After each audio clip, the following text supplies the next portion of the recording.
Hey there, my name is Barrett Long. I'm here with Division 1 Media in beautiful Edmonton, Alberta, Canada. Today we're going to be going over a couple of my favorite tips and tricks that have to do with Photoshop CC. First, I think I want to talk about one of my new favorite features, and that's templates. So if you make a new file, I'm sure everyone is familiar with the screen who's used Photoshop before, but if you make a new file now, you have all these options as you've always had, but you can go to web, or you can go and you can make a print file or whatever you want to do.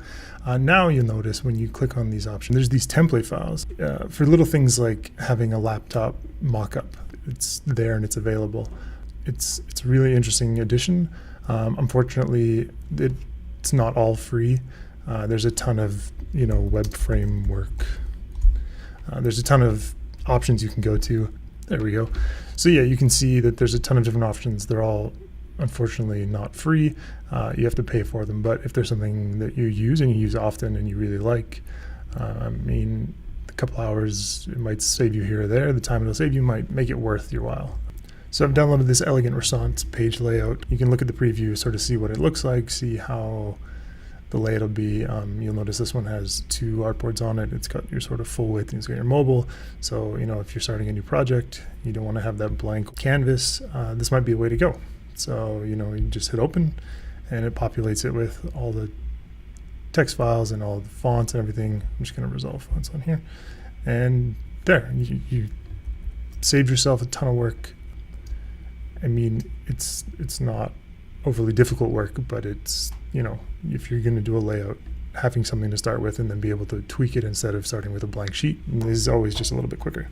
I guess the next interesting feature is libraries. So libraries were added in Adobe CC, depending on your feelings about the new CC model, everything being online, everything being in the cloud, but then it's a subscription based, if you use it every day, you maybe want to be able to pay for the program, but whatever. Library is a really interesting feature. You can set up a library for every different project. I think they're unlimited. I've never seen anywhere that it says that there's a limit to the number you can have, but basically a library can be a collection of image files. You can put in paragraph styles, you can put in lettering styles, color swatches. Pretty much all the assets for your projects will sit in these libraries. So, I'm just going to demonstrate one real quick. There's not much to them, but they're super handy. I'm just going to use the template file I opened. But if you go up to the drop down here, you can create a new library from the document. I'm just going to do that to demonstrate. So it gives you character styles, colors, layer styles, smart objects. You hit new library, and it'll populate this list of all the things that are in that file. So you've got your images in here, and then they become just drag and drop. You want another one here? Sure, why not? If you're working on a team, you can go through and you can go and share your library. So if you're working with a bunch of different designers and you're all working on the same project, and someone changes the color or tweaks something, instead of sending out a mass email, you can have your library shared. If it's all in the cloud, therefore everyone can have access to it. So you can share a link. If you just want to share out, say, this page with a client, they can say, oh, I like this color, I don't like this color. You can quickly change them. It makes that all a whole lot easier. You can also collaborate, like I was saying. So you can share the link, you can also collaborate. So you can write in all the members of your team, you give an email address, then they get read. You can either read and write, you can set permissions. It's kind of like having a Git repo for creative documents, which is a really interesting feature to add, and you'd be surprised how often it comes in handy. The next feature that I'm really starting to enjoy and really starting to use a lot more has less to do with how fancy and all the bells and whistles, but more to do with how forgetful I am. In the old days, if you forgot how to use something, or you forgot where a tool was, or you just couldn't quite remember how something worked, and then you'd go to Google, whatever. In CC, they've put that right inside of the program. So now if you, on a Mac, it's a Command F, will bring up this new search. And this isn't necessarily a search of files or folders. It's more of a search of, like I said, rubber stamp or clone stamp tool. If you click on it, it'll select it for you. It's right here. It highlights it and then it selects it so you can use it. And that's also really handy if you want to learn about how to use something. So if you don't know how to use the pen tool, let's say, it brings up all these different resources on what you want to learn how to use. So if you can't remember how to use the polygon lasso or any number of tools that are in there, or your brain just isn't working on someday, it's all right there. It's really quick. It's real easy. It looks nice. They also added, you can look for stock photos. They're really trying to push their stock images and their stock templates and everything which is fine. I mean, if you use enough stock photos, it's nice to have quick access to it. But I mean, you can search for it in your libraries. You can search for stock photos in like 6 different places in the program. So maybe they're going a little bit too hard on that, but if you use it, that's great. So the next really handy feature that I found is probably one that won't get a ton of use until you really, need it. If you've ever worked with a tablet, or you've worked with a Cintiq, or even if you're just using a mouse, if you have to draw something or you're painting something, there's always times where having, a vertical or horizontal canvas isn't ideal. There's lines that become very hard. You got to make this weird claw shape with your hand, and you redo the line like 50 times trying to get it right. I guess they felt that could be done better, which definitely it could be, and they added this rotate canvas tool. So it's underneath the hand tool, and yeah, it lets you rotate non-destructively the canvas. So you can rotate, 360 degrees. If you need to draw something, I don't know, you have a brush tool, I'm just gonna make a new layer. You want to, paint something or whatever, instead of having it straight up and down and trying to do more difficult lines. It just really simplifies things, really easy. It's just one of those little tweaks that until you need it, you never think of it. And then once you know it's there, it's an awesome tool to have, and I'm glad they added it. Another feature that I really, really enjoy is the select and mask. And I'm sure anyone who's used Photoshop for serious photo editing, who's had to remove people from family photos, who've had to move and change positions of people, shift heads, do all sorts of things, you've used the select and mask tool. But they have made some additions to it that are really, really handy. Recently, they added the polygon lasso tool as one of the tools inside the inside toolbar. Polygon lasso tool is great if you don't have organic shapes. I mean, if you're just trying to take out boxy shapes, using something that can draw polygons relatively quickly is ideal. But it can also be used really well with another tool in the toolbar on almost any shape. I'm going to demonstrate sort of how I use it, and then I'll talk about it a bit. But I'll fast forward through the boring stuff.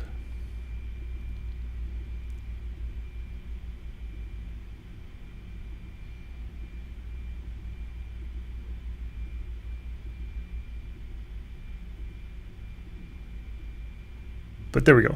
So, that's not a great mask. That's kind of a terrible mask. You can see all the blue coming through. You would never just leave it like this. But there's also the Refine Edge brush, which the two combined together can do some really amazing things. So if you quickly go through and sort of, get the outline you want around whatever object you're trying to extract, and then use the Refine Brush tool to sort of chisel down the parts that you missed, you can really shave time off of extracting things from an image. As you see, the blue disappears. It even works out sort of where the different hairs are on the dog's head,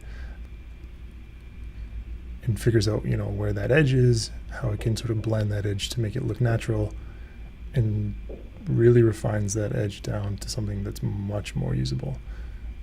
If you're not happy with that, you could always go back in, use the paintbrush tool and do it sort of like the old school way. They're just going to do this here because it looks like they're cutting off some of the dog's arm.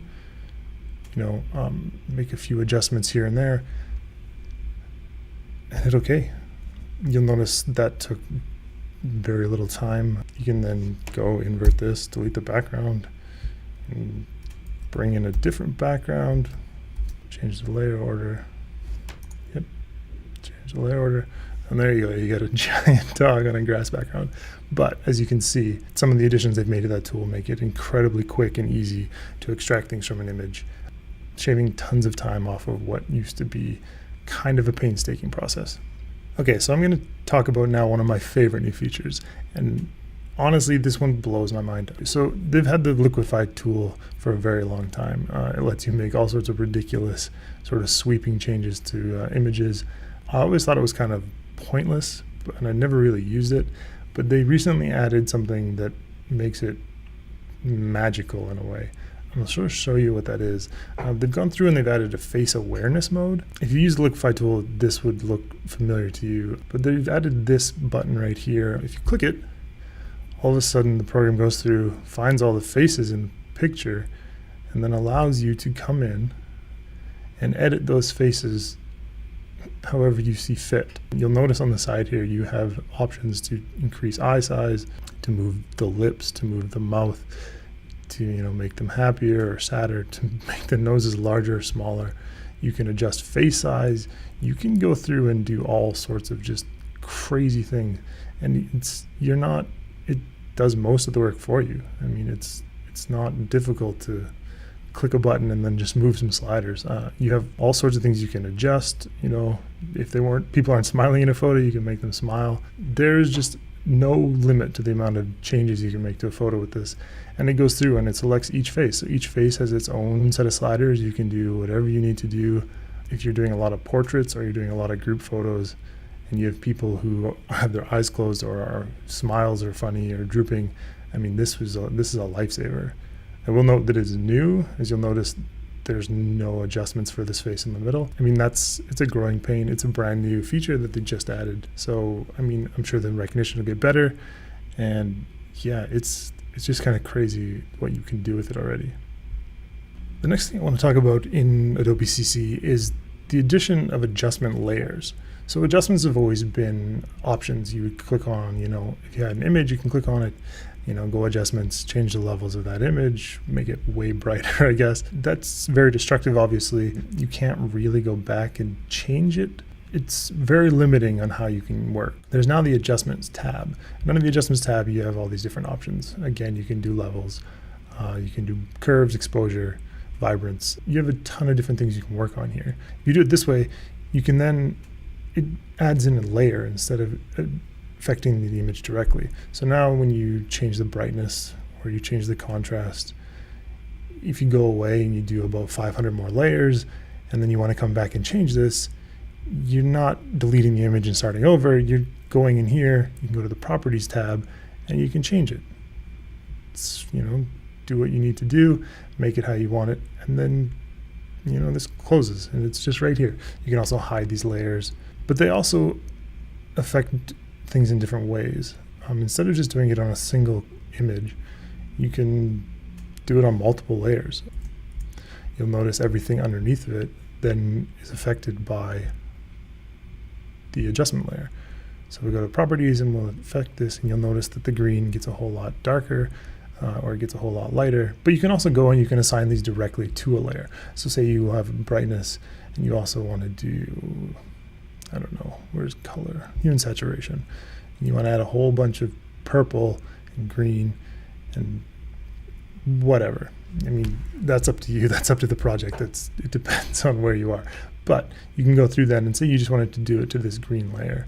You want to have the image normal, but you want to do those amazing effects to this green here. You can go through and click on your adjustment layer, click on the properties tab, and right here you'll be able to then affect just the layer below. So that just then assigns this to this layer. Go again, do it with this. You'll notice that I've only assigned those changes to the green, and it's left the bottom layer untouched. Now you can then go and add another adjustment layer on top of that, do exposure way down. And if you move this layer on top of the image, then you'll notice that now that's only affecting everything below. If there was another image below here that you didn't want to affect, you could have then, again, assign it to a single layer. It just gives you so much more versatility. You're not doing anything to the original image. You're not affecting the original images in any way, and they become layers. They have all the same properties as layers, yet they're way easier to adjust. And I mean, that's awesome. That's a great new feature. If you've done a lot of design work in Photoshop, you're probably familiar with the idea of a smart object. With a photo, to convert it to a smart image, you just right-click on it, go convert to smart object, and that's it. They've gone one step further in the latest edition of CC, and that's the ability to add filters to these smart objects. So if you want to add, I don't know, let's say a ripple effect to your image. I don't know why you'd want to do this, but if you want to add this filter, you'll notice now when you add it to a smart object, you get something called a smart filter, and here's the ripple object underneath of it. I mean, that's an awesome addition. You can now, turn it on and off, see how it works. But you can also go back in, if you right click on it, you can edit that smart filter again. So if you didn't like the amount you did there, you can decrease it, increase it, and it's non-additive. So as you change these things, it's basically reapplying a new filter each time. You can also have a number of different filters. I mean, if you want to go in and you add then color halftone, sure. And you also want to have it to speckle. You'll notice that it makes a new layer for each one of these inside of the smart filter, and you can turn them on and off, and you can go in and edit them as you need them. I will note that on my sort of older MacBook, it's a little bit slower than I would like. It's holding some of the stuff in memory, so that's sort of where the image or the problem is. And depending on the size of your image, that might bog down your computer a bit, but having the ability to turn all that off and go back to your, standard image or readjust these as needed is a really awesome addition to Photoshop CC. The next thing I want to talk about is alignment tools. So alignment tools are super handy when you have very specific things you want done. If you want to align text on top of a box, if you want to align text on top of a button, let's say you have menu items you want to align in a menu with a logo and you want them to be perfectly centered, sometimes that can be a little bit difficult. I remember that you used to have to pull out guides and figure out where you want something to cross and then try and get it perfectly in the guides, but then there's always, sometimes it's 1 pixel over or 1 pixel under. It could be a hassle, so then you would turn on snap and it would snap to things, but then it would snap to the wrong thing, and it just became a hassle. Adobe's added a few things that make it much, much easier to get your desired results now. Let's say I want to move this text into the middle of this box. You'd select the text, hold shift, select the box, and you have these alignment controls at the top. These alignment controls will center or top and bottom align objects to other objects. So if you want it centered, you align vertical centers, align horizontal centers. There you go. That text is now perfectly in the center of that box. Now let's say you wanted to move this text to align to the left of this green button here. Well, you click on the two, select them, and hit the align button. It's as simple as that. Or you can move this up, move it sort of in the direction where you want it. Click on this, click on this. If you want it centered, there you go. The other thing that they've added is the ability to sort of draw out distances. So if you select an object within Photoshop and then hold down the command key on a Mac, you'll notice it gives you these purple outlines and then it gives you this distance. So it'll tell you how far away this is from this. Or if you click on, say, this paragraph, you want to know how far it is from this paragraph, again, hold command, mouse over, and it tells you this is 105 pixels from here, it's 65 from here. The artboard, it's 237 left, 90. It just makes aligning things within, especially if you have, say, a website design and you want to align things a certain amount of margin in or whatever, it makes it a lot easier to figure that stuff out.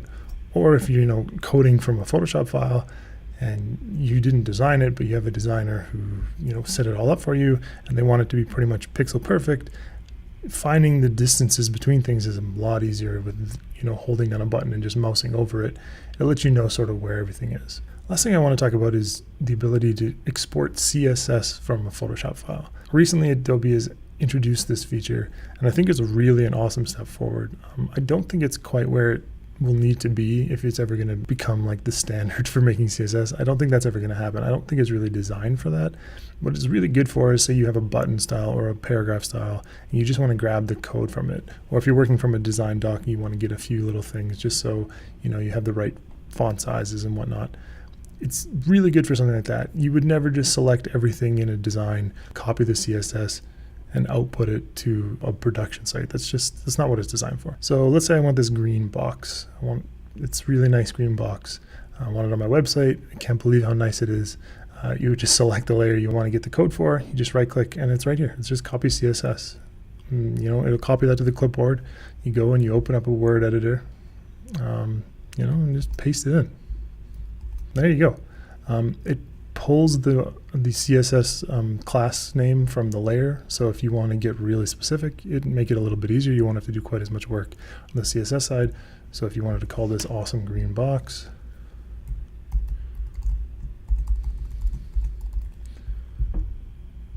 probably want to spell that right. There you go. And then you go copy CSS. Again, go in, paste it. There you go. Awesome green box. You got everything you need. You got your border radius, you got your background color, you got positioning. Again, that's not overly useful because I didn't set this up as a web document. But if you set it up as a web document and you wanted to absolutely position things, I mean, it's all right there. It's really, really handy. Again, if you want to do the same thing, but you want to do it with paragraph text, or you want to do it with a text style, you know, same thing, copy CSS, word editor, paste it in. That's probably not a great, but you know, text style paragraph. Man, I can't type today. Text style paragraph, there you go. And it copies everything in font family, gives you everything you might need to then just transfer that straight into a website. So like I was saying, being able to export something for the web, get the CSS from all the layers is really awesome. But there are instances where it is just not going to work. Let's say you have this entire page layout right here. You can go and you can select the folder, copy all the CSS, and paste it in. That's going to give you a ton of code. It's going to absolutely position everything everywhere. But it's not really what it's designed for. These aren't going to be the right names for things. It's just sort of going to guess everything. The amount of work you would put in to set this up so that this might work, it's not worth it. This is really more for, let's say you really like this green color. You like the highlight, select it, copy, paste. That's more reasonable. You'd probably get rid of all of this. I mean, that's more reasonable use case, but I mean, this is early, this is new. This could get way better, way stronger, could give you options for all sorts of interesting things in the future. And I think that's about where I'm gonna end things. Thanks for watching the video. If you made it this far, that's awesome. I'm sure I missed some of your favorite features of Adobe CC Photoshop. If you have some you wanna tout, you can let us know in the comments below. If you wanna get more information about Division 1, we're at division1.ca. We're constantly posting articles about web development. We're doing a lot of web design, web dev, app dev, brand design. We're doing a ton of different really interesting things. If you want to check it out, thanks for your time. Thanks for watching, and see you later.